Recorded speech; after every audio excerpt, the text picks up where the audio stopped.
All right, folks. Have you all been following the case of the brutal murder of Larisha Thompson by six Honduran illegals, aged 13 to 21? Probably not, because mainstream media has rarely reported on it.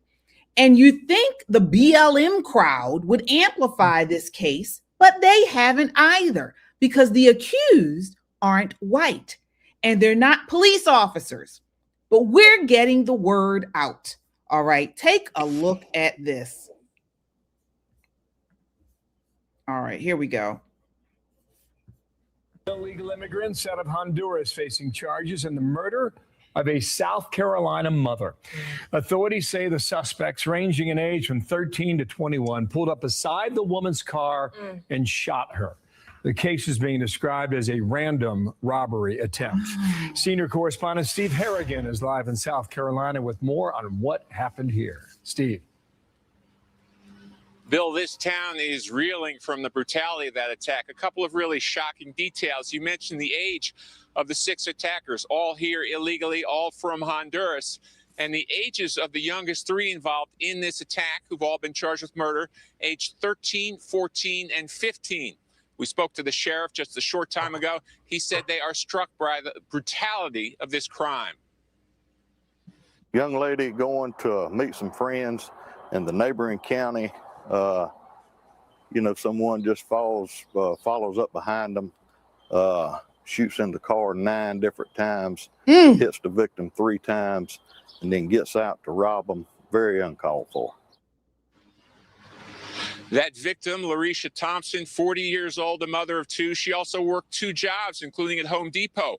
When she didn't respond to phone calls, her family went out to search for her. They found her slumped over her Honda over the steering wheel, shot dead. A second feature of this case that really has struck police here is the lack of any remorse by the accused attackers. Instead, they sent each other text messages with things like "mission fail," and this is only the beginning.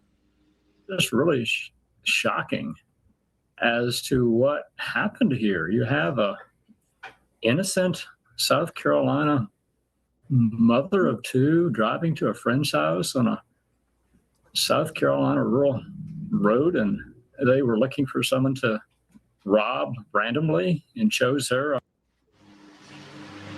Some really quick police work here. The weapon used in the murder was previously used in an attempted robbery at a local store. Right now, 3 of those attackers are being held behind me here. 3 of the juveniles now moved to Columbia in a juvenile detention facility. And really, officials here say the investigation into the families of these attackers, are they here legally or illegally, is only just beginning. Bill, back to you. Wow. All right. Let's get into this. Folks, good morning, good afternoon, good evening to you all as you watch this broadcast. It's time for Poppin' Politics. Remember to like, share, and subscribe as you come in. If you are tired of this crap, if you're tired of power-hungry commie leftists also trying to strip us of our rights, 2A, folks, as they open the border, they're stripping us of our Second Amendment rights. They're trying to, at least. If you're tired of all this, you're in the right place because we push back against them. Ladies, let's set it off. So we haven't heard, where are the BLM? Al Sharpton, Benjamin Crump, crickets, Shelley. Yeah. What are your thoughts on this horrible, horrible crime? Yeah, chirp, chirp. That's what you hear. The crickets and the birds in the trees. That's what you can hear. Number one, of course, this is awful. This is a tragedy for Miss Larisha and her family, her children that she left behind. Of zero going to visit friends in a neighboring county, no less, on a average day, a day that ends in Y. Okay, just minding her business. And these illegals. Okay, now let me say this: because they're illegal, to me, makes it that much more. Makes me that much more angry. Okay, I would be angry even if it were Americans that were doing this, but because they are illegal, to me, I take the leap and add a little bit of culpability to our politicians, okay? And I'm going to add in there from now on Roberts, Kavanaugh, and Coney Barrett as well, okay? Just I'm going to put them on the icing on the cake. But this case is not media fodder, because you know why? It has too many of the hierarchy parts overlapping. You got the immigration, you got maybe a Black woman, and of course, then let's keep that quiet because we don't know which side we're supposed to be on. You know, we don't want to come out against appearing to be against illegals, no less. Okay, so a mother, a Black mom, is in her grave by the hands of illegals, and now we're playing the politics part of it. A shame on all of them. Yeah, Nicole, I mean, this is scary stuff. When we see this type of stuff, usually there's some type of, the victim has some type of gang relation or something, you know, maybe a domestic dispute. But this is, the police are reporting that this was random. What are your thoughts? Absolutely random. Here are my thoughts. This is what I know to be fact. The majority of these creeps, these murdering pieces of shit, let's just do that, are Trinidad Aragua. These are gang members.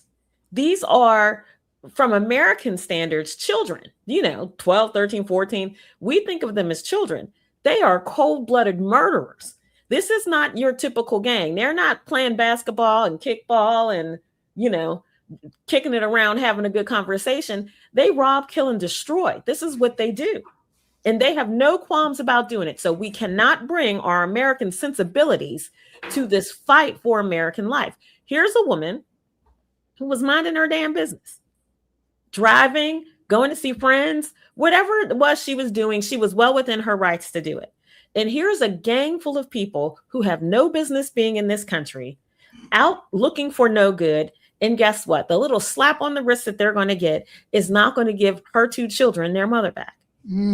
Her mother, her daughter back. This woman, one more moment of life. One more moment of life. Now, did they rob her? Was it worth it? Was her car taken, the keys to her home, all of that? This for them was fun. Their text messages prove that this was nothing other than them wasting time. Bored gang members, TDA, bored gang members. And guess what? The American public, crickets. Yeah, it's mainstream media, crickets.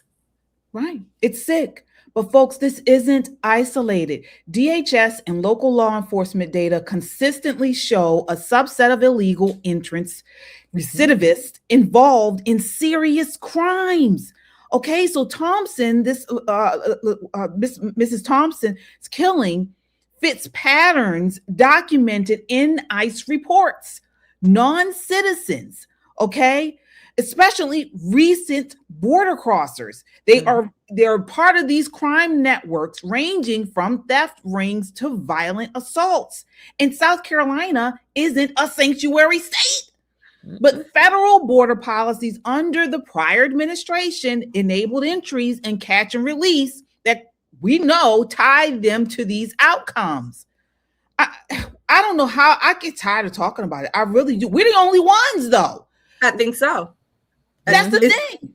Yeah, it sounds like it. I want to add, unfortunately, Larisha Thompson to the list that I gave last week. Now we have another name. So, the list keeps growing. Innocent Americans are being slaughtered on our streets, the same streets that we pay taxes for, the same streets and country that we pay for the illegal immigrants, okay? The illegals to come here. Again, education, housing, SNAP or welfare benefits, all kinds of maybe loans or other aid that they receive at our expense. And then they have the audacity, not just to come here illegally, but they want to slaughter us. They don't want to assimilate. They certainly don't want to assimilate in the right way, coming through the right door. They want what we have and they want to take it. I also think adding to these particular group of illegals, I think that these younger ones were being initiated. This was an initiation part of them to the game.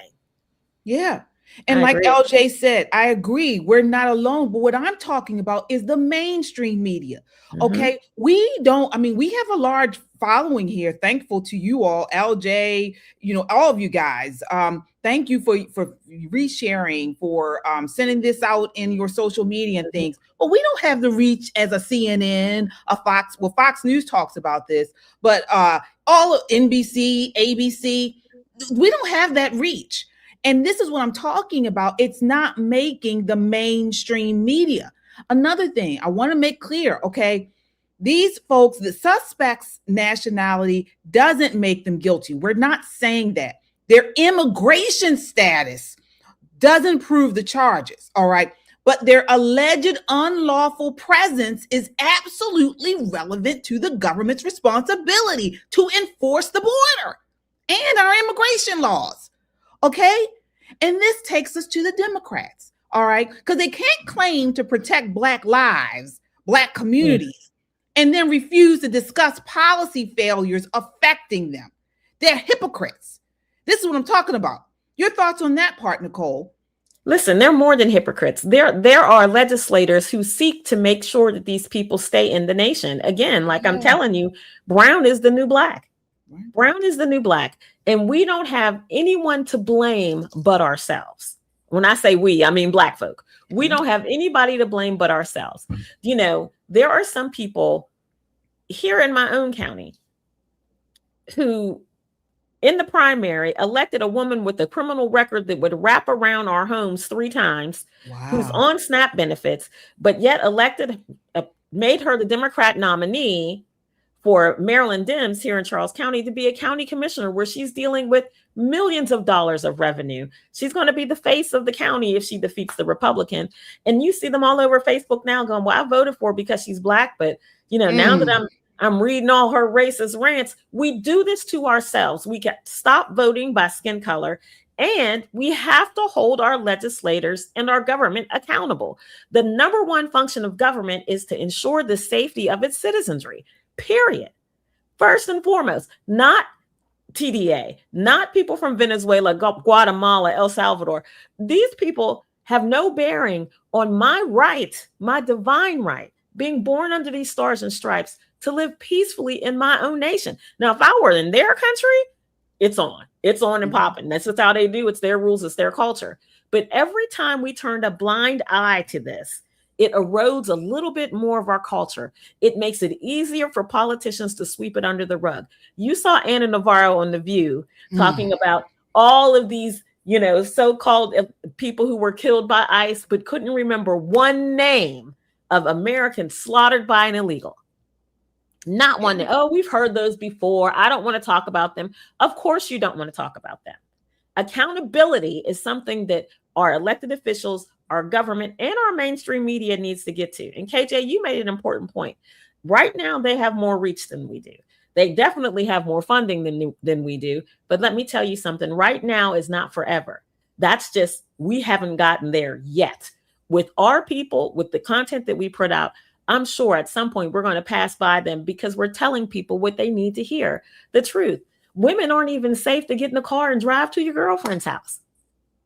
You'll be slaughtered by a pack of wild ass animals in the country illegally, and they don't care. Nope.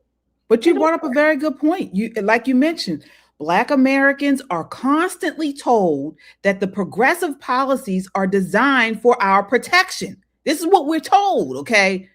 But when an innocent Black mother becomes the victim in a case that raises serious questions about illegal immigration and public safety, many of those same political voices become noticeably quieter. All right. So my question for you folks in the chat, does protecting Black lives include protecting Black neighborhoods from preventable crime, or only protesting cases that help elect Democrats? That's what it feels like to me. And another question is, why does one Black victim become a national movement while another becomes a 2-day headline? Shelly, you mentioned this last week. All right. Yeah. So sound off in the chat, folks. Let us know what you think. Had you heard about this case prior to us mentioning it today? And if so, where'd you hear about it? I'm curious about that. You know, am I wrong? Is the mainstream media talking about this? What about Al Sharpton, Benjamin Crump, Jamal Bryant, Roland Martin, all of the race baiters that we see constantly talking when it comes to white on black crime, police officer shootings, and things like that. They're right on it. But when something like this occurs, we don't hear anything. No. Okay. Sound off. Let us know what you think. All right. We have a super chatter here, Shelly. Is that right? Let's see. Yes, we do. We have Kung Fu CJ. Thank you already. Kung Fu CJ, thank you for stopping in. Thank you for your $2. This was a gang initiation. How they do this in Maryland. Yes, they do. This is what I think it is. But thank you again. Let me say, first of all, happy Monday, everybody in our chat land out there. Get those likes, shares, and subscribes up right now. We thank you so much for your support. But back to this point, KJ, you're right. This, the media, some of the politicians, or certainly the hustlers, I'll call them the race hustlers, this case was not ripe for mainstream TV. It just didn't fit that. Okay, didn't have all the right components, like race, the race of the perpetrators. Okay, not the race of the victim, but the race of the perpetrators. Okay, they just didn't all collide together and conflate to be able to make this big national story. But I will say this, I think our chat can remember where they probably first heard about this, because we talked about Larisha when it happened last year. We talked about it right here. So this is another reason why we are important, because you may or may not hear things in the media, the national media, mainstream media. Maybe they do have the reach that we don't have, but you won't hear it just like we deliver it here. You won't hear some of the details and quote unquote the nuances that make that add depth, if you will, to whatever the stories are. And you certainly 9 times out of 10, you won't hear the real story. You won't hear the truth and the other facts behind it. You just won't hear those things, but you will hear them here. Right. And the point is it's not that every murder must become a racial controversy. Okay. We're not saying that, but the point is that these activists themselves established the practice of turning individual deaths into national policy arguments. And then they selectively abandoned that practice when immigration policy could face scrutiny. That's what we're talking about here. And speaking of that, we got to talk about this Nolan Wells case. All right. This is another one that it's heartbreaking. And we are seeing the left, because there's a mix, there's interracial dynamics involved. They are turning this one into a racially motivated incident. The Nolan Wells case. Take a look at this. This is clip 3. Okay, here we go. On a boat trip to Horn Island off the Mississippi Gulf Coast, but he didn't make the return trip with his friends that afternoon. His mother reported him missing around midnight. More than a day later, his body was found off the island. Investigators say they do not suspect foul play, but Wells' family and attorneys say the details are not adding up. Madison Scarpino has the latest from Atlanta. Madison. Yeah, John. So Nolan's parents say the things they're hearing about their son's disappearance and death do not make sense. Prominent civil rights attorney Ben Crump is now representing them. He's leading an independent investigation as he says Nolan's family have distrust in Mississippi law enforcement officials. Here they are at a press conference in New York yesterday. Crump says the family is not going to accept that Nolan accidentally drowned, as law enforcement has allegedly alluded to. They say their son was an athlete and a good swimmer. Here's Nolan's heartbroken mother. We just want to know. We just want to know what happened and why our baby didn't come home. This all comes after Nolan took a boat to Horn Island on the 4th of July with a group of friends and never returned. His disappearance prompting a big search before his body was found on Monday. And Nolan's family is saying there are a bunch of questions still about what happened. For example, the family says Nolan's friends had his phone after his mother tracked it down. They also had his keys, and his mother says it appears texts and Snapchats on the phone had been deleted. All this after the friends say Nolan insisted on staying behind while they returned home on the boat, but Crump says that's not like him. We're talking about an 18-year-old kid. What teenager would leave their phone behind if they're going to stay on this island? What teenager wouldn't take their phone? And so it's not adding up. It's not adding up at all. So now the family and local investigators are asking anyone who may have been around Nolan on the 4th of July to send over any photos or videos that they may have. And we're also now seeing celebrities get involved with this case. You have a former NFL player Colin Kaepernick paying for an independent autopsy, and then actor Tyler Perry is paying for Nolan's funeral. Oh my gosh. So firstly, our heart, our prayers go out to his family, his loved ones, his friends. This is a heartbreaking case. Another young life lost. We've been talking about it. It seems like these young people dying, tragically being killed over the last couple of weeks. And this is another one that to add to that. And I will start off by saying it does seem fishy. Okay. There are a lot of things that don't add up in this case. Okay. I will admit that as well. I would feel uncomfortable by what I have been told if I were the loved ones or the parents as well. However, I haven't heard any reason to believe this is due to any type of racial contempt or racially motivation involved in this. But I want you ladies to sound off. Shelley, what are your thoughts on this case? I agree with you. Number one, when I first heard or started hearing about Nolan's death, I said, okay, some things are not adding up. Now, let me say this.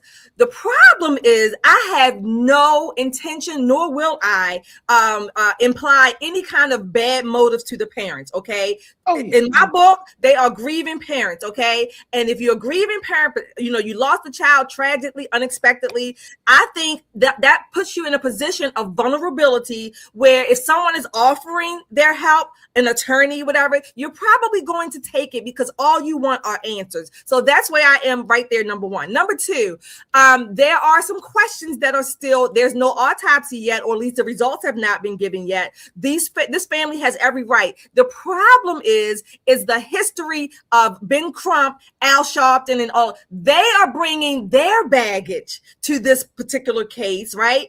For whatever their baggage is, it's overshadowing what actually may have happened to Nolan. Like you, I have not heard any implication that race was involved. In fact, I've heard the opposite, that Nolan and these guys, these other young boys, they were friends for a while, okay? Now, as a parent, all of us here are parents, we've had teenagers, right? Some of our children are like, they've been teenagers longer than they've been adults so far, okay? Right, all right, now, teenagers do crazy things. Add in alcohol, add in being away from your parents in an environment where there's party and other young people. It sounds like there may not have been much supervision, whatever that may be. Add that in. And understand this, we were teenagers before. As many times as our parents, elders said, don't do this, don't do that, there's that stage of growth, if you will, that stage of maturation that children, young people are going through, that they are going to push and pull back on some of the rules and regulations, okay? I'm not under the blind spot that I think that teenagers, because they have been taught XYZ, that they're always going to do XYZ when they're not in the company of their parents. That is myopic. It's naive to believe that. And if that were so, then we would have no teenagers doing anything wrong ever. Nicole, what are your thoughts on this? I know you follow these types of cases with a fine-tooth comb. I do. And again, I share your sentiment for the family.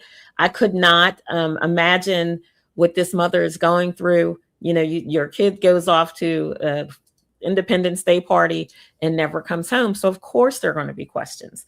And of course she's going to feel some kind of way. And her husband are searching for answers that she's probably never going to get. And it's going to haunt her all of her days, because even with the best autopsy, even if there was a blow-by-blow camera of what happened, it's never going to be enough for her to wrap her mind around her child is gone. And so I feel her grief. My heart breaks for her, like my heart broke for Austin Metcalf's mother. I mean, there's just no putting those pieces back together. It's just something you're going to have to learn to live around. You will not ever, get by that. With that said, when you see certain people start coming to cases, it makes the hair on the back of your neck stand up. Mm-hmm. You know, they said Ben Crump in Mississippi. I said, okay, it's the new Negro Network. Okay. But then Al Sharpton came and I said, oh, Lord, this is going to be Tawana Brawley all over again. Not only is this family not going to get answers, the answers that do come out of this, whether it comes from the Mississippi State Police or it comes from their independent investigation, is going to be turned around, morphed into some kind of way that it's the responsibility of white people that this young man is dead. And there's no taking that back. From what we know so far, there was a young woman that he was interested in, that he was chatting up on the island. He did not want to leave her, and he stayed behind when his friends were like, we're leaving. We're not staying here with you and sitting here sweet talking this chick. We're going back. They drank alcohol. And I'm not saying the teenagers have an adverse reaction to alcohol. Some teenagers drink all the time. But when you add high heat, high anxiety, very little parental supervision, bad shit happens. We all have, the people who have children know you can raise your children. You can thump that Bible all you want to. But there's sometimes when the stars just don't line up right and your kids start thinking with other parts of their body instead of their brain, and bad things occur. Yes, he was an athlete.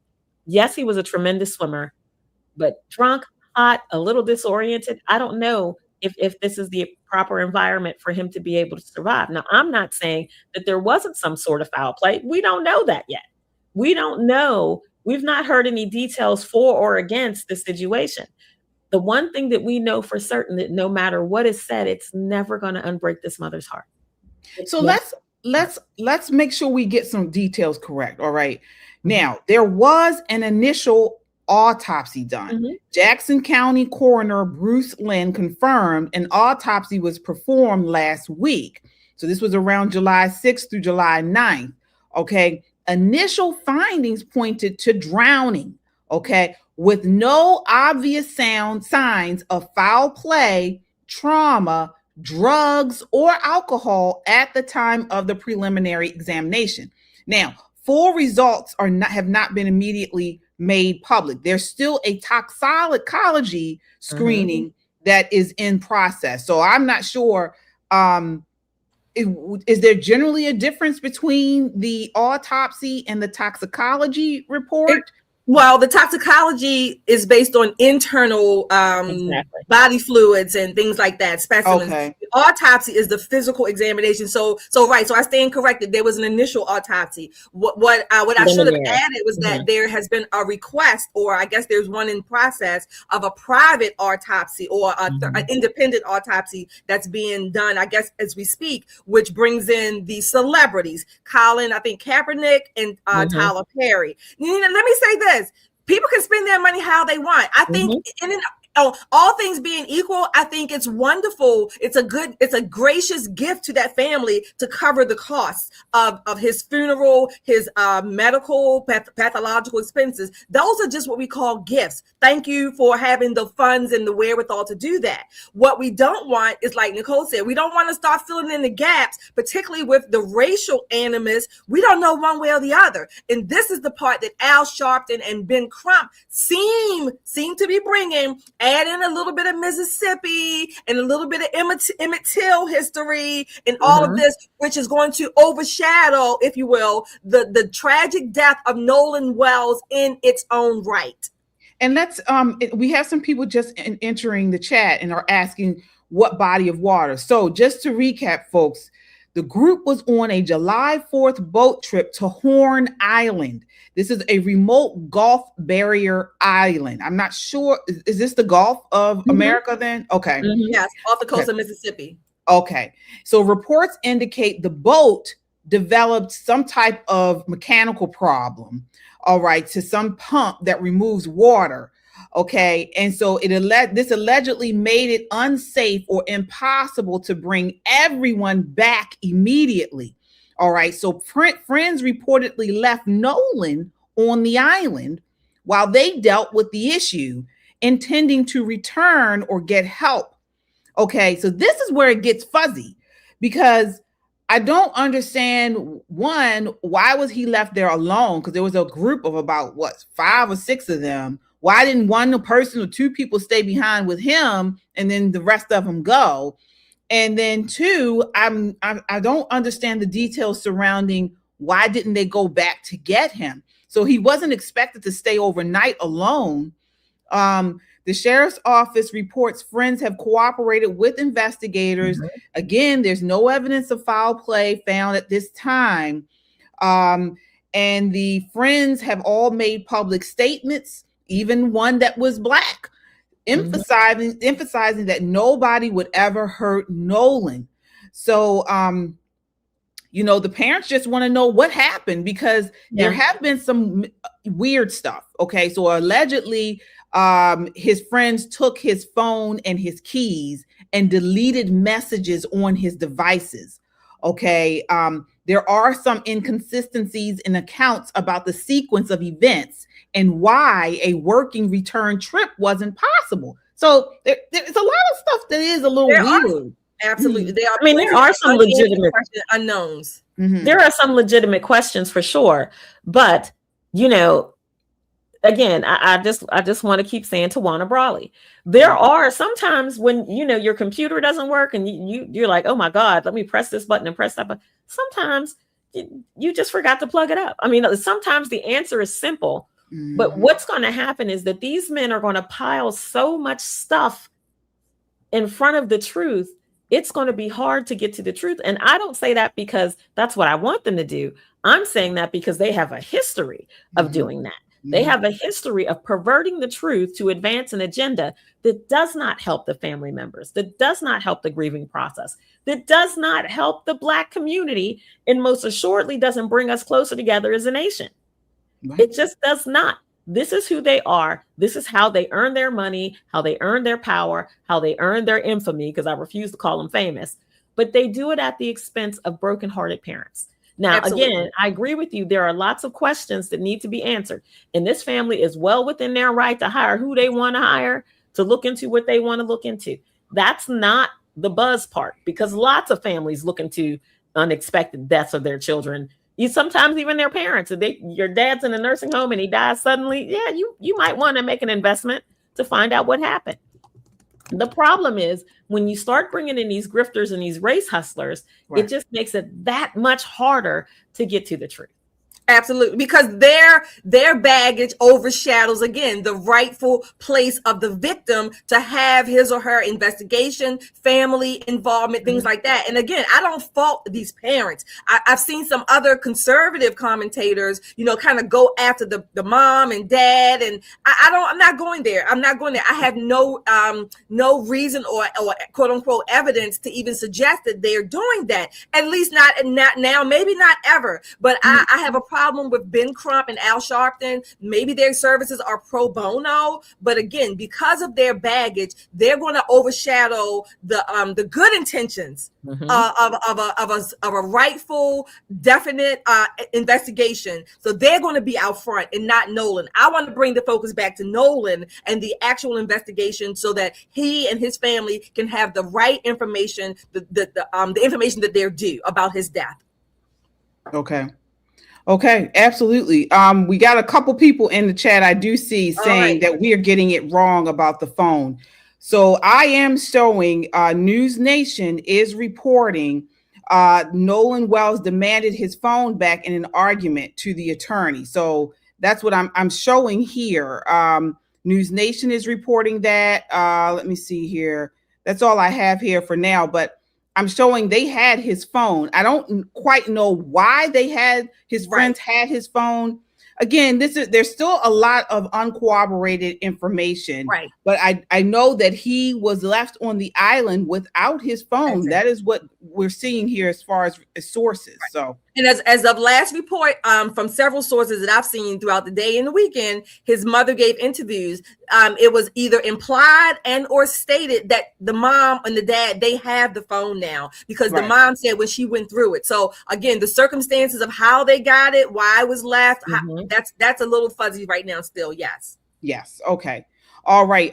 We there's more to this, folks, that we're going to get to. But before we do, we want to acknowledge your super chats. Thank you all so much. All right, we have some more super chatters here. Melanie, hi Melanie, thanks for coming back. Thank you for your $25. I did not hear this until you just reported it from New Jersey. Talking about Larisha Thompson's case. All right, Melanie, Hey, Melanie, thank you. All right, 3 = 1. Thank you for your $5. Crickets by the national media because brown is more important than black.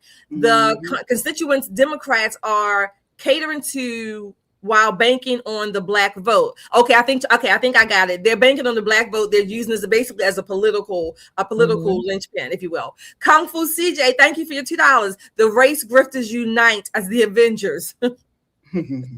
Thank you for that. Eva, thank you for that. Thank you for your $20. Thank you, beautiful women, for bringing these victims' stories to the public. It's a shame the media doesn't. Love you. We love you right back. Thank you for that, Eva. Josh, thank you, Josh, for your $20. Shout out to Reason and his wonderful family. We had a really fun afternoon on his visit to Cape Cod. This is a real family. Very cool. Great people. Flag. Thank you, Josh. Yeah, those were really nice pictures that you all took this weekend. So I'm glad you all had a great time. Cynthia, thank you, Cynthia, for your $5. You ladies look absolutely stunningly, radiantly beautiful. Wow, thank you. Okay, well, all right. Adjectives. Thank you so much. Bernie, hi, Bernie. Where have you been? Thank you for your $10. Hi, ladies. Hi, Shell. Hi, Bernie. Nice to be back. Thank you all for your super chats. Hit that like, share, and subscribe. Don't forget, we have merchandise as well. We have a website, www.metroconservativemedia.com. We have a Discord. Drop a pic of you in your merchandise, and we will shout you out. Thank you so much for your support. Mods, we couldn't do this without you. Thank you already. We really couldn't. Thank you. Thank you all so much. And our merch, folks, the merch is here. You got to get it. I know 250 is over, but we got more stuff for you. Take a look. Do we have that? What's up, everybody? This is Poppin' Politics. Get your merch. Are you a Poppin' Politics fan? Are you unapologetically American? Or not black, not white American? We got it all for you right here. Get your merch. Get the classic shirt. Classic. Goes with everything, comes in a variety of colors. Smart, edgy, conservative, like us, like you. This is a great way to support the channel. Click the merch button. There is no shame in being an American. You get your shirt today and be unapologetic about it. Get your shirt, wear it, and be a proud American. You can get it all in t-shirts and hoodies. You can get it in stickers, on bags. You can get it all on our website, metroconservativemedia.com, or our YouTube page, Pop and Politics, and tag over to store. You can get your merch and show you're proud to be an American and support Pop and Politics. All right, absolutely, yes. And like Josh said, we are celebrating A250 all year, right, Nicole? Absolutely. Just because the 4th, the actual day, is behind us, we still have the rest of the year to celebrate this momentous occasion in our nation and take advantage of it. Get a souvenir shirt to save for your great-grandchildren and get a shirt that you could wear now. It's still summertime. It's still hot as all get out. You can get out here and wear something beautiful. Absolutely. All right. So again, as we mentioned, we're still talking about this Nolan Wells case, and let's talk about the race baiting. Okay, we got uber race baiter, queen race baiter of them all in this next clip. All right, I believe this is Teslin. What's her last name? Figueroa, whatever it is. This Teslin is Tez. That's our girl, right. Tez. Well, she is a nasty leftist race baiting bitch, and I mean it with a capital B. All right. Apparently she's working on Benjamin Crump's team. Okay. And she is in this, believe this is News Nation. She's in an interview discussing the Nolan Wells case. It doesn't get any lower than this, folks. And I think I said this before. I'm not sure if I said this on here or Christian Conservative. This woman is lower than a piece of gum on the bottom of a fiend's shoe. All right. She is just lower than low. Okay. Take a look at this next clip here. Here she is. We obviously need the autopsy report, that there are real questions about witness accounts. All of that, I think, is fair game. But let's be precise because a kid is dead here. What's the actual evidence? Not a feeling, not a vibe. What is the evidence that anyone has produced that shows race had anything to do with this? Well, we can talk about the evidence of what's been going on in America the last 400 years. Talk about this case. Talk about this case. I'm talking about it, but I'm going to talk about it the way I want to talk about it. There we go. Now you see, folks, you understand what I'm talking about here. Okay. It gets worse though. Take a look. Now, if you've asked me to come on to be your guest, and I'm going to talk about it the way I want to talk about it, sir.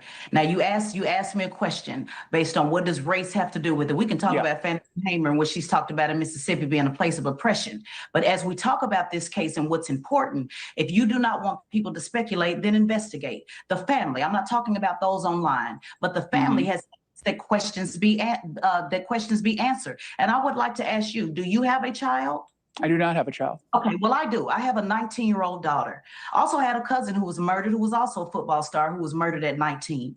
And it took us about a month to find his body. So maybe there's not empathy there from you, sir. I'm not sure. There's nothing. This has nothing to do with the lack of it. So you see, let's talk about what she said so far. Do you see how she gets nasty? Nicole, what are your thoughts here? Right off the top, a stereotype, right? Angry Black. And for whatever reason, her feelings are more valuable than anybody else's feelings. Her lived experience means more than his lived experience. She's not even giving him a chance to ask her a legitimate question. But she's saying what Democrat women always say, stop talking, I'm talking. Stop talking, I'm talking. I'm more important than you. You're just a white man. I'm a Black woman. And regardless of what I'm saying, you're going to be quiet and listen to what I'm saying, and not saying anything the whole time she's saying that. It is just the weirdest thing. And it's probably circa 2025 when they started doing that. And it's getting real tired real fast. Had enough of her already. And she hasn't even spoke one word about what he asked her. Exactly. Lower than the gum on the bottom of a fiend's bare foot. Okay. She is lower than low. Here we go. Empathy. You're calling for an investigation. Everyone is there anyone who's saying that there shouldn't be an investigation? It actually does, because you're jumping to race when the family. I'm not jumping to race. I didn't hire Ben Crump. I didn't get Reverend Al Sharpton there.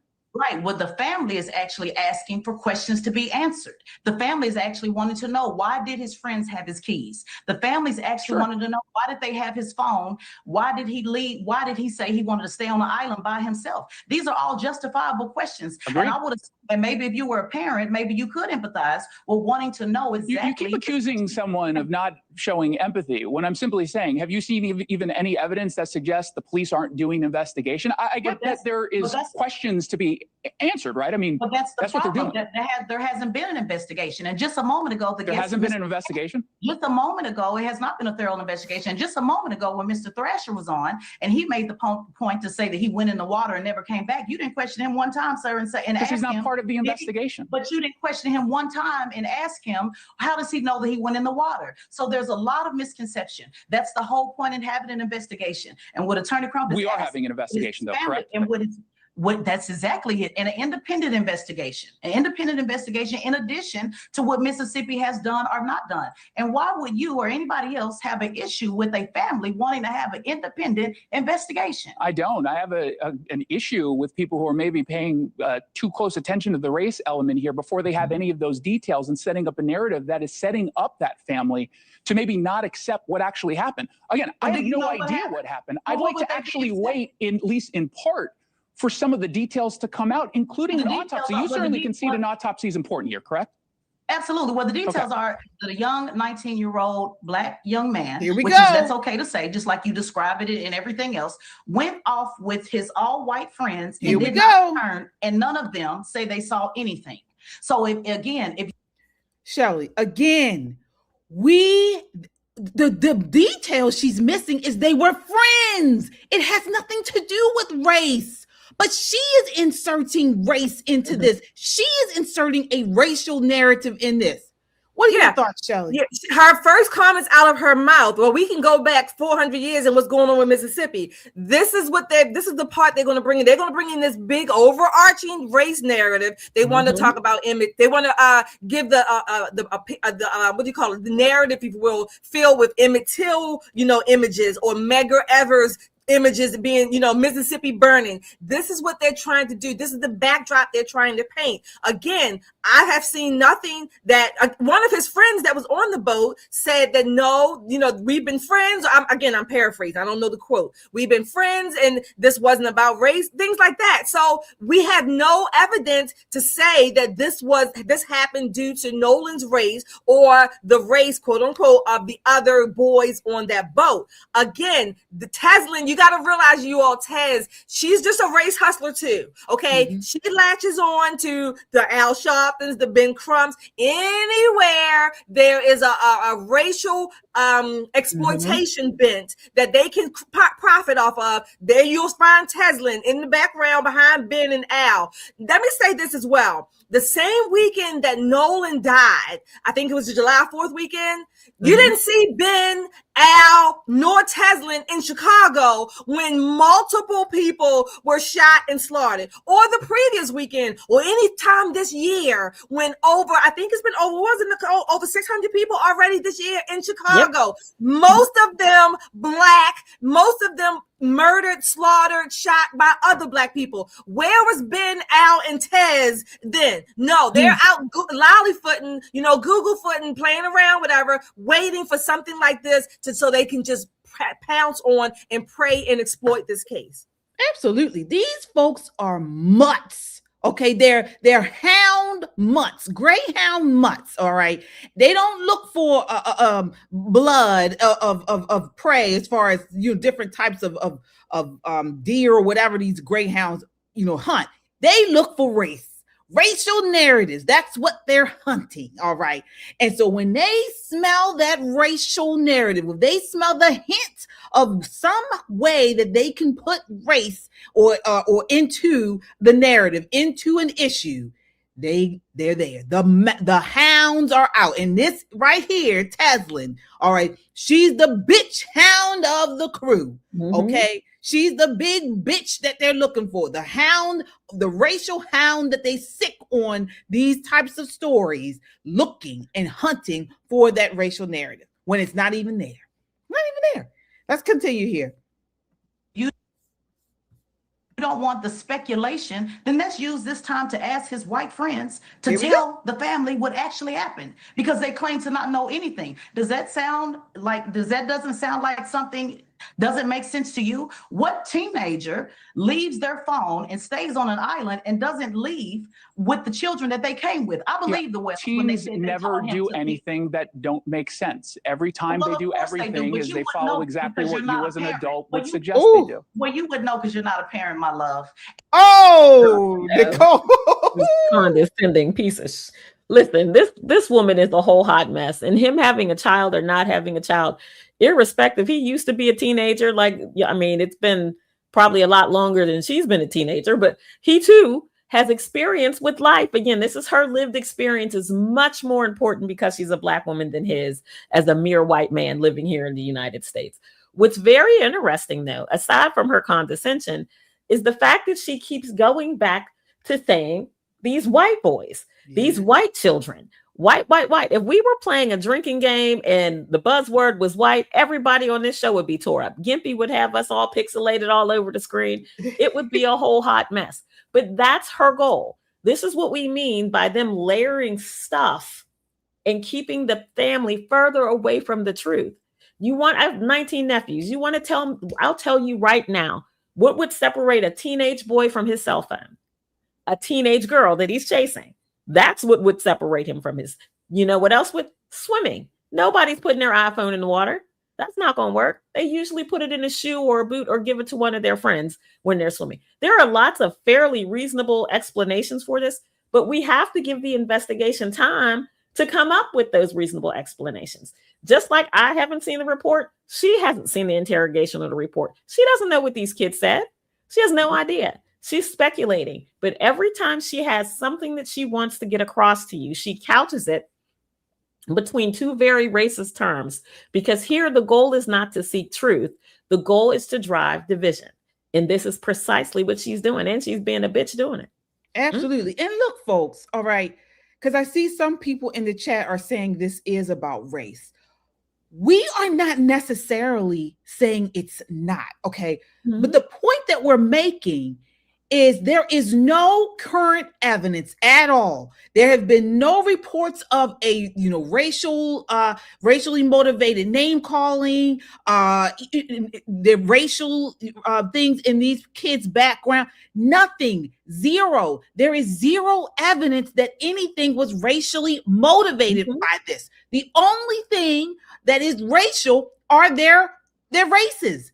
So just because people have interracial relationships does not mean if something bad happens, it is the reason is race. Absolutely. Folks, y'all gotta stop doing this. Mhm. You Absolutely. really do. It Absolutely. just- yeah, go ahead. Oh, I'm sorry, Kate. And I was going to say, and we're not saying that if the investigation shows that there was some racial animus, we're not saying that that's going to be okay, sweep it under the carpet. We're going to say that whatever those issues are, that means we have to address them. I mean, not just nationally, but we need to look back and maybe in our own children, their teenagers, their friendship, dig in, talk to the teenagers. What's going on? What does this mean? Why is this the issue? If that comes out to be a part of the investigation or the facts, but so far nothing of the sort has come. Yeah, absolutely. So this is a sickness, folks. This is a sickness that some in our community have, and we gotta get this out. We gotta find some type of cure for this, because it's bringing us down, and it's allowing us to be manipulated. Because as you mentioned, Shelley and Nicole, you both mentioned this. These parents are grieving. Okay. Mhm. They are mourning the loss of their son. All right. And honestly, we do need to get to the bottom of this. Okay. But only focusing on the racial narrative that's not there. There's no evidence going towards that. It can also hinder the real investigation from getting completed. Okay. As we were just talking about how people are focused so much on the racial narratives around police, and they're always focused on that, when the real issue in our community is black on black crime. There you go. Nobody wants to talk about that because you have the race hustlers like this high yellow bitch. Yeah, you want to talk about race? I call this is a high yellow bitch. Yep, I said it. Whatever. And because she's nasty. She is. And she is, it's this, people like her are what continues to keep us from getting to the root cause of the issues in our community. So, and you know what else, KJ? Here's a hard truth that I think parents and uncles and aunties and all of this have a hard time recognizing. Children don't have a hard time with race. Note, him and his black friends got white friends and everybody gets along and everybody's doing their thing. It's only when we interject race into what they consider their culture that makes it a bigger problem. Absolutely. Again, it's a learned behavior. It is absolutely a learned behavior. Our antenna goes up. The generations before us, if there's a black kid that dies and there was a white kid on the block, it was racist. Somebody did something. And it's the go-to position that really shields people from learning the absolute truth. And I'm not saying there wasn't something nefarious. It could have happened. It couldn't have not happened. But at least let's get the facts out before we come with that broad brush of racism and painting whole communities into something that they're not. Note, when you look at the pictures from them going out on this boat ride, he's sitting with 3 or 4 of his white friends and somebody's drinking. He's got his arm on somebody's leg and somebody's got their arm around him. These kids don't think the way that we think. So we have got to stop bringing what we believe are our good sensibilities and intentions, because they're not, to situations that we're clearly not understanding. Let's get some understanding first. And then if we want to go ahead and pull out the New Negro Network and Al Sharpton and Ben Crump and all these other folks, then we can roll out the old Negro preachers and sing Negro spirituals and feel some kind of way. But first, let's get to the truth before they have a chance to cover it up and distort it. And this family gets no peace or, in some cases, justice for the death of their child. Absolutely. Absolutely, folks. Sound off in the chat. Let us know what you all think. Also, outside of this story, I want to hear you guys in the chat share some of your interracial relationships. And I'm not just talking about love relationships, but friends that you have that are outside of your race. How do you deal with issues that come up? Are you automatically jumping to race as the motive, as the issue? Or do you go deeper and figure out, well, do you automatically do that, or is this something else? I'm curious as to how you guys navigate those relationships. Sound off. Let us know what you think. All right. As you come in, folks, please hit that like button. All right. We have over 500 people watching. We want to make sure we get the likes up because we want this video to get out to a wider audience, folks, because at the end of the day, you guys know it. This channel is about Americans. All right, we are Americans first before anything. Not black, not white American. We actually have a t-shirt that says that, okay, and merch that says that. This is what we're about here, all right? We're about bringing the country together, okay? Because the left and globalists are trying to tear us apart from within. This is what they want to happen. And unfortunately, many of us are falling for it. We cannot. This is why we talk about these issues, these particular issues on here. We want to shed light. We want to shed truth, come together as God-fearing, truth-seeking, America-loving people that value freedom. That's what it's all about with us. All right. Speaking of that, we got to talk about this next video. So, folks, not just us, but many conservatives, we are the ones willing to have uncomfortable conversations with leftists. And guess what? People are actually waking up. Check out this street interview with a leftist Black lesbian who went in believing America was the worst and then got a reality check. This is clip 4. Anybody who's affiliated with the U.S., fuck them.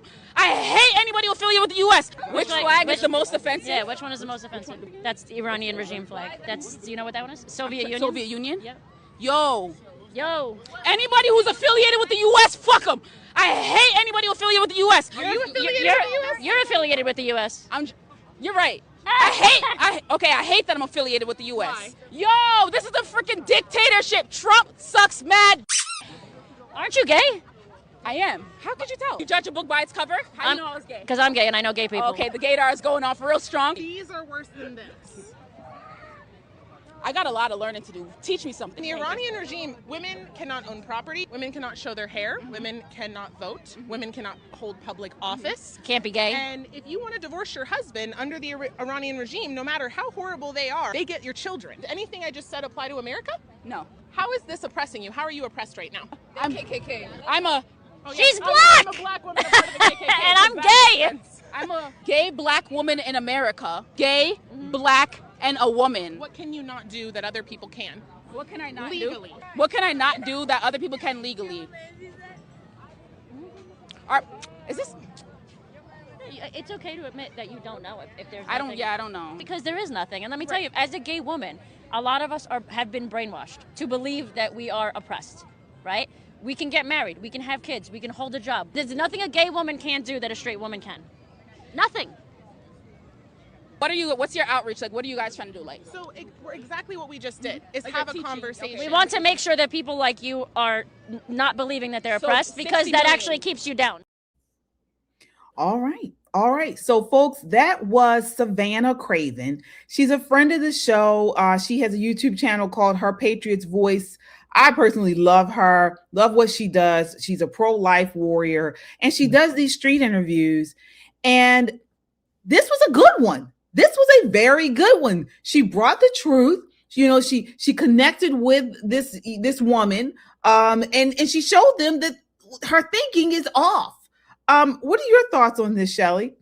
Yeah, I love that too. Again, the what's her name? Whatever her name was, the black gay woman, as she calls herself. You know, she started off way up here, right? And you could tell it was just something that she has been programmed. I'm using that word to say, to go off. Everybody's against gay black women, blah blah blah, America. But as she got through it, you know, I love the fact that she said, "Okay, tell me something I don't know." I thought, I mean, that was beautiful, beautiful. And then she was seen to be receptive. First of all, you know, I love talking to people like this, street, man on the street interviews, whatever. I love it. So I love that. And then the other lady that was there, the white lady that said she was gay too, but this black lady looked like she was like somebody just poured water on a plant. And she just kind of like, wow, like, you know, I had to stop in my own tracks. That's what she sounded like she was saying to herself. But these are the kind of conversations that we are not afraid to have. You're right, KJ. We have them.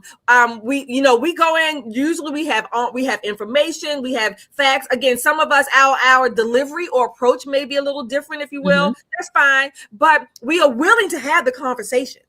You know, we're not willing to just lock you up because you're on the street, or because you're on the street showing your wares, so to speak. We want to have the conversation. We want you to be informed. We may leave that conversation still disagreeing about X, Y, Z, but at least we want to preserve the opportunity to have the conversation.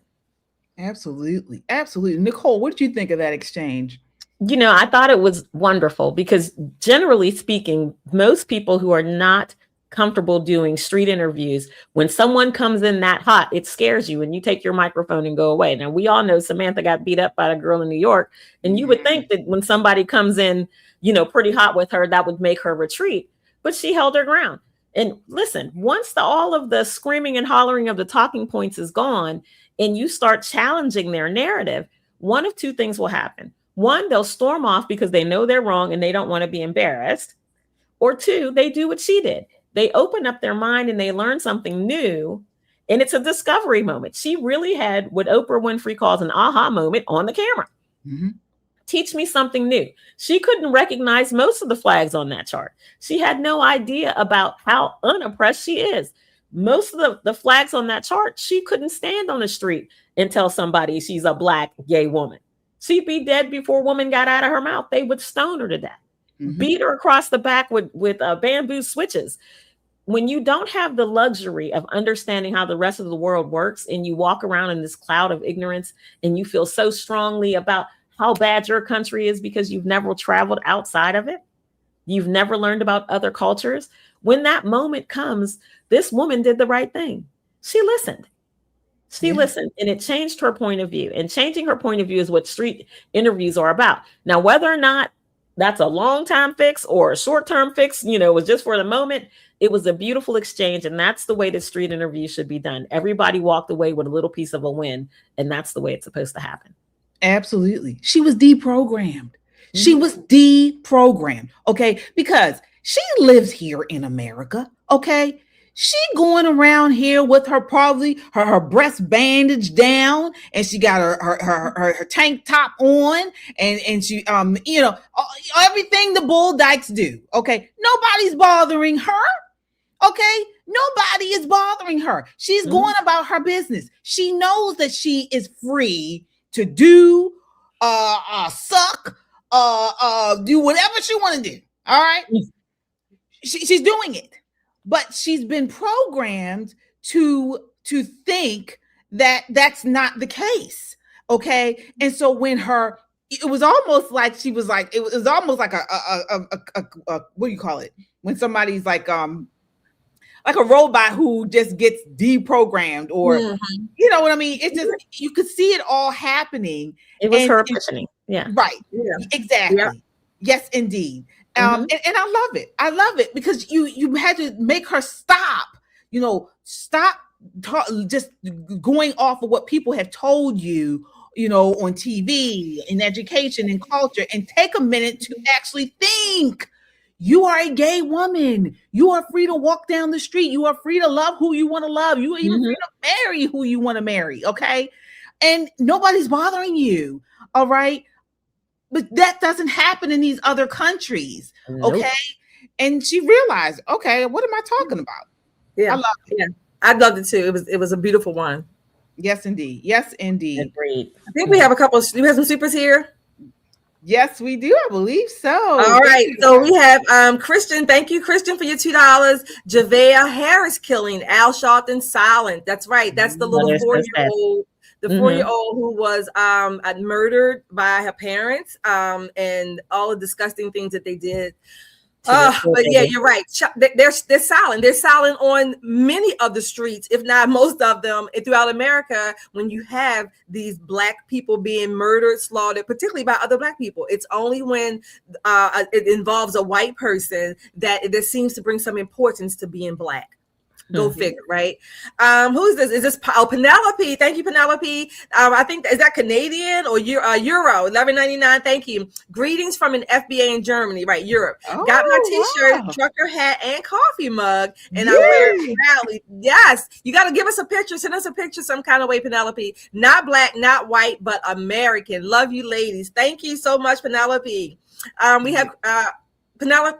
Oh, okay. Oh, also, I wanted to follow up. KJ mentioned we have over 500 people on this podcast right now in the chat. We still do. We want you to like, share, and subscribe. But on that note, I just want to remind you that we were one of the top 10 on the Million Podcast, the conservative women shows on YouTube. We won top 10 spot. We are so proud of it. I'm still proud of it. So now you have even more reasons to like, share, and subscribe. Hit that notification bell. Send this podcast around the world. Penelope gets it in Germany. People get it in Canada. We've had people from Australia, Japan. Let's keep it going all over the world. Let's even get it in Iran, okay? Let's get into some of those Muslim countries where they can see free women, Black women. We're not wearing hijabs. We're not wearing abayas and burqas. We're free and we're telling the truth, even about Iran. Absolutely. And folks, you guys are from all over. Shout out where you guys are.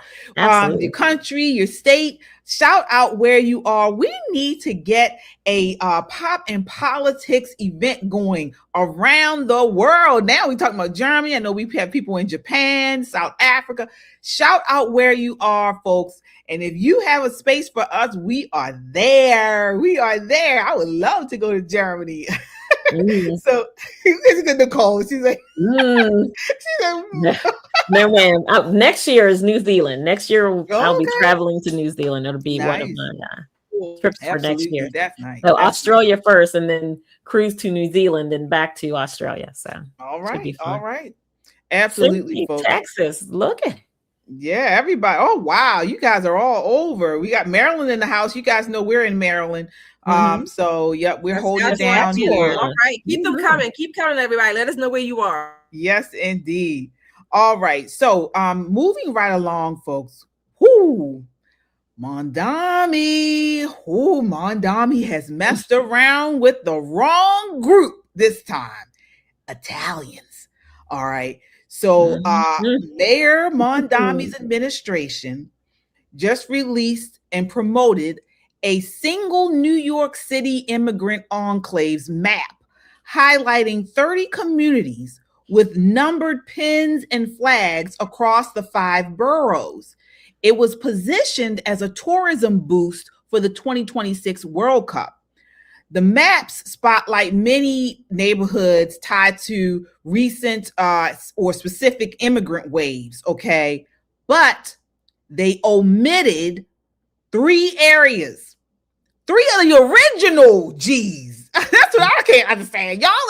Y'all eliminated 3 of the originals. Little Italy, so the Italians, Woodlawn Irish Enclave, which is the Bronx, and Lower East Side Jewish historic areas. 3 of the originals he left off the map, okay?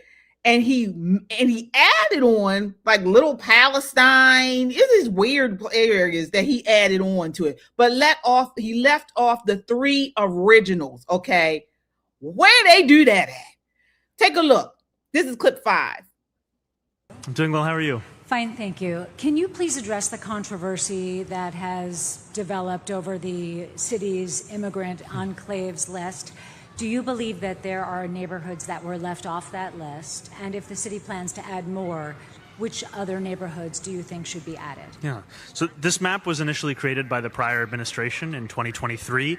And when we inherited it, we added a few additional neighborhoods. It's clearly not an exhaustive list of the more than 200 ethnic communities that call our city home. And we're going to be making additional changes in the future to reflect that. And that includes adding Little Italy to the map. And that includes adding Little Italy to the map. Oh, Little Italy. Yeah. Thank you. We're going to go to Katie Honan next.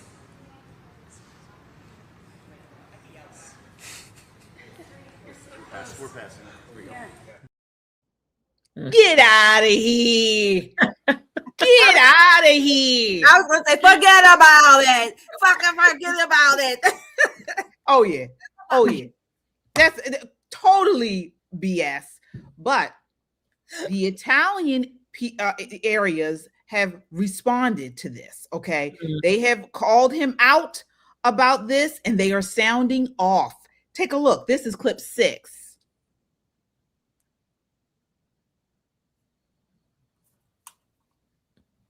Mayor Mondami, I give you a year. You are not a New Yorker. You have no clue. I'm Isabella Reggi, and today we are here in Little Italy asking the locals how they feel about one of the oldest immigrant communities, Little Italy, not being included on Mayor Mamdani's immigrant enclave map. I don't consider you to be my mayor. I think it's disgraceful for what he's doing. He's got to be fair to everybody, and he's not fair to everybody. He's not fair to the Jewish people, which he makes everybody notice he's not fair to the Jewish people. He's not fair to the Irish people. And now he hates the Italians. For what reason? What do we do to them that he should hate us? And they always sort of pushed us to the side. I got it. Yeah. In other words, Little Italy, they take care of their own problems. And we're always pushed aside. And I think it's about time that you have to be firm about this. Otherwise, we'll totally be forgotten. If you understand what took place here over 100 years ago, between 1880 and 1920, when the mass migration of Italian immigrants first came, this was the stepping stone for the Italians. Well, the Bari family came here 120 years ago from Sicily. They were immigrants. They landed down in what's known as the 5 Points. Grandma started the San Gennaro Festival. That right up there, that is Grandma. That is Grandma. Grandma from the Bari family. Okay, she is the heart and soul of this neighborhood. My grandfather was on the Society of St. Gennaro, which happens to be this year 100 years. So it means a lot to me, Little Italy, you know? There's no such thing as left or right down here. Both sides of the street are beautiful. And what makes New York City such a special place is a collage of many different cultures. People from all over the world come here and settle. And they need to be recognized for the contributions that they brought to this wonderful country. You want a fucking salami? You want a fucking salami? Wow. All right. So let's get into this. Your thoughts on this, Nicole? So when they came for the Jews, no one had anything to say. Now he's come for the Italians and the Irish. Who do you think he's going to come for next? This is tale as old as time. Before everything, it's little Palestine, little Qatar. You know, this is. I mean, you're in a place where he only sees the world through his own prism. And what's worse yet is he told you that when you guys were electing him because he was going to give you a free bus ride. And 90% of you don't even catch the damn bus. But he said free bus ride and rent control, and people lost their mind. They sold their freedom. And now he's erased you quite literally from the map. Quite literally. Black folks, you next. Wait for Harlem to fall and see what they got something to say. Oh, yeah. Oh, yeah. Shelly, what are your thoughts? Let me say again, you want a fucking salami? Nevertheless, this was on purpose. Okay, I don't care how much he says they update. No, you didn't update the map from the previous. You deleted it. You deleted things off. And like Nicole said, what was it? Little Palestine and little other places. There's going to be a little Jabbar, a little Akbar soon. All those are going to be on there. Little Halal. All those are going to be on there. But not only that, even if it was updated, quote unquote, there's a whole lot of space on that map. There's a whole lot of yellow spot that could have been filled in with those communities. These are foundational, talking about FBAs. These are foundational communities. You don't forget them off of a map, okay? All of you Italians, I think who used to say it that way? I think one of the presidents used to call them Italians. But the Jews, the Irish, the Italians, and some other groups, they're coming for you. They're coming for you. You need to demand that New York York City updates that map, number one, put all of that map can be as big as it needs to be, okay? It's a web page. They can print out posters. They can put the billboards on the buses. It can be as big as it needs to be to include all of those communities, whatever. I don't even know about Little Palestine. I mean, that was a new one on me. Oh, yeah. I never even knew about that. Were they gonna have little terrorist community too coming up soon? You know, little terror training communities. That's what's coming. New York, you better get it together. You better get it together, or you will be gone. Zero, nip, nada, no more. Get it together. Absolutely. So to be fair, let's break this down. Under former Mayor Eric Adams, the MOIA did not create the current single bland map, okay? So this new map was actually created by the mayor's office, okay? Under Mayor Eric Adams, the former mayor, they produced a series of 23 to 27 individual detailed handcrafted illustrated posters or scenes as part of annual Immigrant Heritage Week celebrations. All right. So each one focused on a specific immigrant community across the boroughs. All right. Now, in this one, these posters, they did not have one for Little Italy. All right. So we got to be real with it. They did not have a visual depiction of Little Italy. However, this thing was not put out for the public. So they created this map, not the mayor's office, some other auxiliary organization created it. And then the mayor's office was supposed to then put together what Mondami's office did, but they did not put it together. It was not complete. They still had to add areas to the map. Mondami, who is now the mayor, he completed it, and he completed it wrong. He left out these areas, and then he added weird areas like the ones we mentioned before.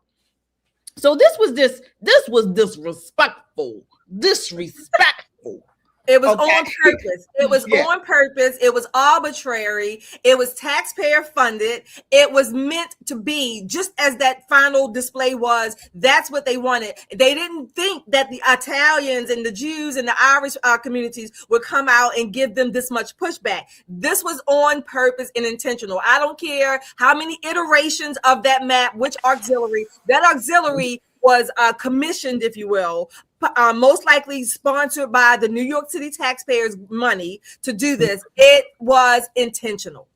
Yeah, and to be accurate, the areas that he added, the areas that Mondami added, were Little Egypt, Little Palestine, and Little Senegal. Not Senegal. Not Senegal. Come on, KJ. Oh, come on. Yeah. These are the areas that they added. So, I mean, folks, it doesn't get any more blatant than this. It really does not. It really does not get any more blatant than this. I know. So, I mean, do we have any Italians in the chat? Sound off. Let us know what you all think. Do we have any New Yorkers in the chat? Let us know what you think. I mean, are you cool with this? Do you think there's no issue here? Or do you think this is an issue?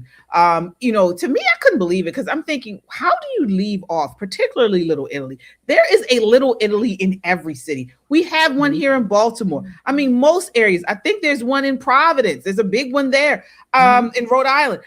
These Little Italy is everywhere. So how are you going to leave that off? I mean, Italians were founding members of these areas. You do it on purpose.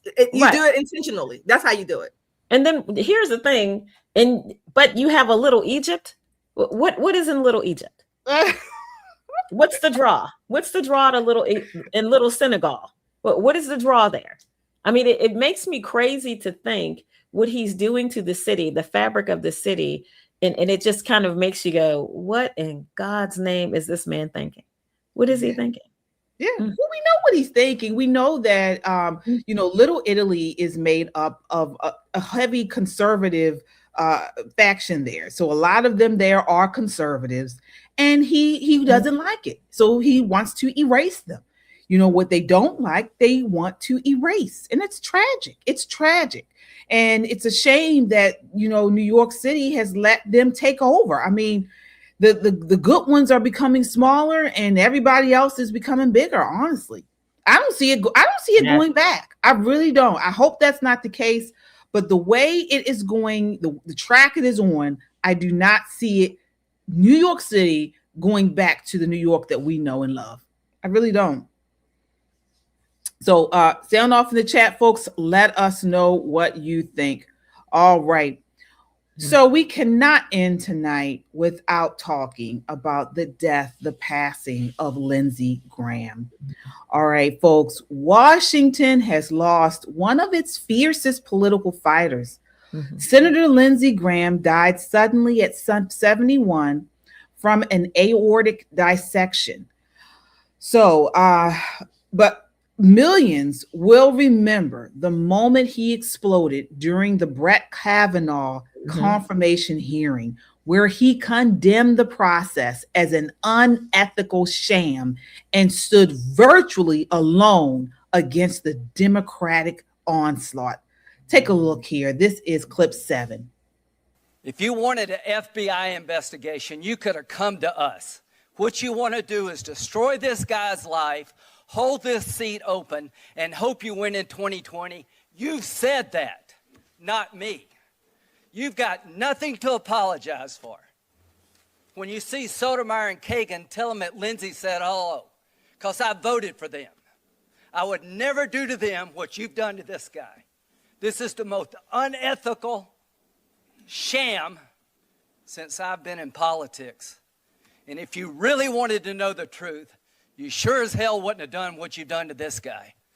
Are you a gang rapist? No. I cannot imagine what you and your family have gone through. Boy, y'all want power. God, I hope you never get it. I hope the American people can see through this sham, that you knew about it and you held it. You had no intention of protecting Dr. Ford. None. She's as much of a victim as you are. God, I hate to say it because these have been my friends. But let me tell you, when it comes to this, you're looking for a fair process. You came to the wrong town at the wrong time, my friend. Do you consider this a job interview? The advice and consent role is like a job interview. Consider that you've been through a job interview. I've been through a process of advice and consent under the Constitution. Would you say you've been through hell? I've been through hell and then some. This is not a job interview. Yeah. This is hell. This is going to destroy the ability of good people to come forward because of this crap. Your high school yearbook. You have interacted with professional women all your life, not one accusation. You're supposed to be Bill Cosby when you're a junior and senior in high school. And all of a sudden you got over it. It's been my understanding that if you drug women and rape them for 2 years in high school, you probably don't stop. Here's my understanding. If you lived a good life, people would recognize it. Like them. All right. He went in. He went in. Folks, let's talk about this. So, ladies, as we know, Lindsey Graham was a complex figure. Okay. Neoconservative, foreign policy hawk. He was often criticized by people like people like us, America First conservatives, for endless wars. But also he worked with President Trump on the border, on judges. So Nicole, what are your thoughts on his death? You know, I feel for his family, his friends, and people who loved him. Regardless of where you fall on the political spectrum, when people dedicate almost the entirety of their adult life to our nation, whether that's through military service and politics, or like Joe Biden, mostly politics, while I may disagree vehemently with your policy positions, there is a level of respect that needs to be given to this man who did not come to Congress like Nancy Pelosi and enrich himself. Right. He stood on what he thought his values were and what he thought his constituents needed. It may not be what my very conservative leaning mind would have wanted him to do. That clip from the Kavanaugh hearing was a shining moment in some people's space. I've had the good grace of meeting him a couple times at parties. A lovely man, absolutely charming. But what I will say is, what's kind of breaking my heart is the people who are saying, well, Russia killed him and Iran killed him. And, I guess people are falling out the sky, sprinkling dust on folk, killing him. People die, especially with heart dissections. There's not much you could do if someone's having a heart dissection unless they're literally in the emergency room. And even then, you got 10% chance. You got a 10% chance. It is quite literally a broken heart. So we never know when our time is. You don't know when it's going to be up. But I'm thankful to God that Lindsey Graham gave most of his adult life to our nation. Thankful for his service. Again, vehemently disagreed with a lot of his policy points, but that's neither here nor there. May God rest his soul and may his memory be a blessing to people who loved him. Yeah. Shelley, what are your thoughts? Yeah. Lindsey Graham was what we call a human. Okay. Like 99.99% of humans, we are complex. There are different and varying degrees to our complexity and in different areas, if you will, maybe different issues, whatever. So that's that's the broad picture of Lindsey Graham. When I heard the news, I think yesterday morning, I was sad. Because in as much as I may disagree with him, again, his neocon foreign heart policy, don't get me wrong. Some of the areas I disagree, but I will give him credit that he did that very well. He did it like a statesman, okay? He did it with some integrity, if you will. I disagreed on his neocon, again, fiscal or foreign policy, if you will. But overall, his exemplary record, 9 times out of 10. I won't take that from him. I was sad to hear that he had gone because he was a staunch supporter of the best interest for America, minus some of the areas where he supported President Trump's agenda. He wanted the best for Americans. So in that, he was a dedicated servant. I also have been so moved by hearing some of his personal stories. Okay. Again, humans are complex. We think, and particularly in this social media age, we think that what we see on the camera, an angle or a narrative or an issue for a politician or a certain public persona, we think that we know all about them. We think that that's all there is to them. No, they have people that they love and that things that they have done in their lives. I loved hearing the story of how he adopted his sister. I love that he took care of her. Other charities or other causes that he had supported, no one knew about those. He did it again with class. He did it behind the screen, so to speak, and he just did what needed to be done. I love that. This is a part of the humanity that we often forget. We only put people in these one-dimensional boxes that we see on the screen, okay? And we think that that's their whole life. We think we know it all, and we sum them up to whatever we think that is, or what we disagree or agree with. So again, he's a human being. God rest his soul. I thank him for his service. I know his family's grieving. His sister, I think she did a brief interview, and she's still in shock, but I loved hearing the rest of the story, as Paul Harvey would say. Yeah, we forget that, and again, I disagreed with some of his policy takes and agenda while in Congress, but he was a public servant, okay? The quintessential way that we know them to be, okay? 31 years in Congress. That's rare. That's a rare long tenure. All right. And he's often contrasted with members who amass wealth in the office. As you mentioned, Nicole, like Nancy Pelosi. All right. And he did not amass the wealth that she has, not even half of it. Okay. Nope.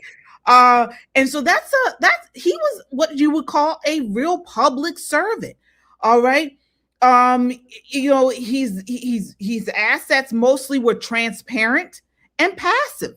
All right. You contrast that with, Nancy Pelosi, who, net worth, she was worth over tens of millions of dollars. I think he was worth barely 1 to 1.5 million, they said. And he had that in mutual funds, government bonds, treasuries.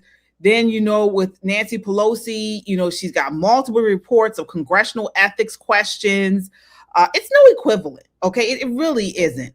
So I think that's an honorable mention there. Even though we may have disagreed with some of his stances, particularly if he was a big defense person, you would think he would be really rich because the military spending and the defense contracts are huge. That's a big moneymaker for a lot of people in Congress. So for him to not have amass the money that, the likes of Nancy Pelosi, who's the one in California, Maxine Waters, Chuck Schumer, the rest of them, that's a big thing to talk about. It really is. All right. So folks, sound off in the chat. Let us know what you all think about the passing of Lindsey Graham. There has been some controversy around it. We have seen a lot of conspiracy theories. He came back. I think he was here, one day after leaving Ukraine. And apparently he visited some area that had just been bombed by Russia the previous day. Did you ladies hear all that? And what are your thoughts? Yeah. Almost immediately the conspiracy theories started coming through. I kind of just tuned them out. I just heard them kind of in passing in the background. My initial thought was that it was an embolism because of because he was flying back and forth. He was away, and because of his age, things like that. That's what I initially thought. I knew it was something that I thought I won't say I know, I haven't seen an autopsy, but my best guesstimate was that it was something that would be instant, vascular. That's what I thought too. Exactly. So again, overall, I just say rest in peace. Again, in spite of our disagreements, I'm sad to see him go. I wanted him to be there in Congress. He was one of the better ones. Right. Well, he has been, I believe, last I heard, they did appoint his sister to take his place temporarily. And Nicole, do you know exactly? Because he had just won the primary. Is that right? Right. He was still, he's up for a re-election in November. Okay. And he sailed through that primary hot knife through butter because, he's Lindsey Graham and the party doesn't start until the incumbent comes home. So Governor McMaster has said what he didn't want to do is appoint someone who's going to run for the office in November. Now they're going to have a little mini primary to get another Republican nominee. You can expect lots of hats to come thrown into this pool because a Senate seat is a good look, especially if you were, let's say, Nikki Haley, although she says she's not going to do it. She may want to put her hat in there. Trey Gowdy may want to throw his hat in there. So there are some heavy hitter names that are kind of toying around with it. But appointing his sister is a nod to his legacy. They call it the caretaker role, right? But in that nod to the legacy, there's no law that says she can't run, but usually there's a gentleman's agreement, a gentlelady's agreement that you'll take his place in this moment, and we'll do that as a part of his legacy. A nod to him, a nod to your family, while the party gets its next nominees, and we set up, the primary. We get our nominee, we start that campaigning because it's a very short window to November, very short window to November. And there really wasn't anyone of note who ran against him. So this kind of clears the field. And McMaster was smart in that he didn't allow someone or appoint someone who was going to be the top dog in that next thing. So this was smart all the way around and a good luck. Darlene Nordon is her name, and she's going to do a tremendous job. I think, the little things that she has to do. Trump was one of the first persons who put it out there, but I'm sure, lots of people were talking to the governor and saying, what is it that you plan to do? And he's a smart man. And this is the best thing because it kills all the political infighting and why didn't he pick me and he picked her over me and that kind of thing. And it gives her an incredible memory. She will be the first woman from South Carolina to serve in the Senate. The very first woman from South Carolina. So there's extra, and a little bit of extra love and legacy that goes along with that. So it was a very good look. All right. And ladies, please, if you could, before we head out tonight, cardiovascular health is so important.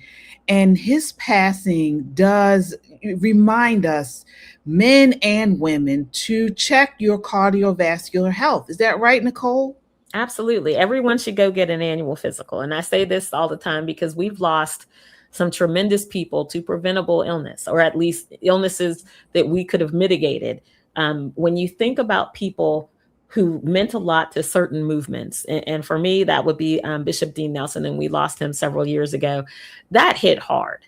That hit really, really hard. A lot of people, because he's a relatively young man, appeared to be in the best health, busy as a bee. We always teased him, like, if he dropped his cell phone, you know, the Secret Service was going to have to come pick it up because he had everybody's number. He's connected to everybody. And we lost him like that in a blink of an eye. So life is not promised. But while you're here, do what you need to do to take care of yourself and your loved ones. You know, high blood pressure is a silent killer. You don't know you got it until it's too late. If it's impacting your heart health, eating better, exercising, doing all the things that's required just to live a healthier life for the time that you have here. Let's make the most of it. Let's not plan to be sick in our old age, right? Yeah. Shelley.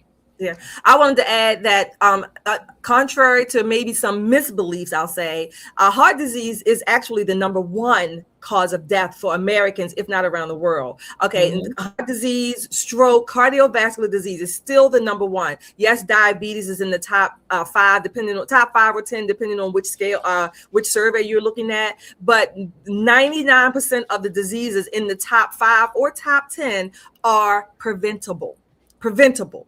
So they're preventable, and or if early caught, if you will, they're very manageable. Okay. So that, and some of them are even reversible, like diabetes type 2. You can reverse that. A lot of times they can be reversed. So it is all in that. Please get your checkups, like Nicole said, particularly men. Men are very stubborn about not getting regular checkups. For whatever reasons, fine, but at least get a physical every year. Okay.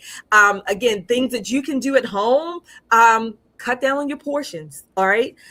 Yes, Americans love to go out. We all do like to go out and eat and things like that. But just little things you can do. Cut down on your portions. Take half of your food home. Don't eat it all at once. Whatever the case may be. A simple walk. You don't have to be an athlete. You don't have to be a triathlon, cross-country runner.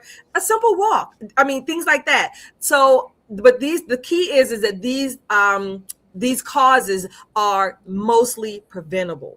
All right. Preventable, but get your physical. Yes. So I just hope you rest in peace. But we have some super chatters. Yeah. All right, producers, we are ready for the super chats. All right, let's see what we have here. All right, we have Bernie's back. Hi, Bernie. Hey, Bernie. Oh, man. The Temptations had a song in 1970 called Ball of Confusion. Yes, they did. That's what the world is today. Yeah, you're right. Paul, hi, Paul. Thank you for your $10. Just supporting my girls. Paul lives in Maryland and he works in DC. Hi, Paul. Who is this? Is this Giovanna? Thank you, Giovanna, for your $2 here. Thank you for that. Who else do we have? We have Steel Toe. Hi, where have you been, Steel Toe? Thank you for stopping by tonight. My wife had arterial dissection when she was 36. Wow. Had triple bypass surgery. She's still going at Senator Graham's age. Probably not survivable. Rest in peace and thanks. Yes. Absolutely.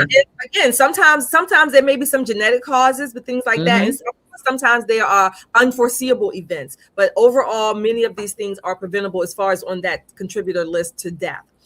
Bernie, again, thank you, Bernie. My mother and her family came from Rome in 1935 and settled in Westchester County outside of New York City. And my father's parents came from Naples. I'm one of the better Italians. All right, Bernie, I need a good bowl of spaghetti and meatballs. All right. And don't forget Allie too. Allie's Allie. All right, Allie. Yes. Josh. Hi, Josh. Thank you. Hey, Josh.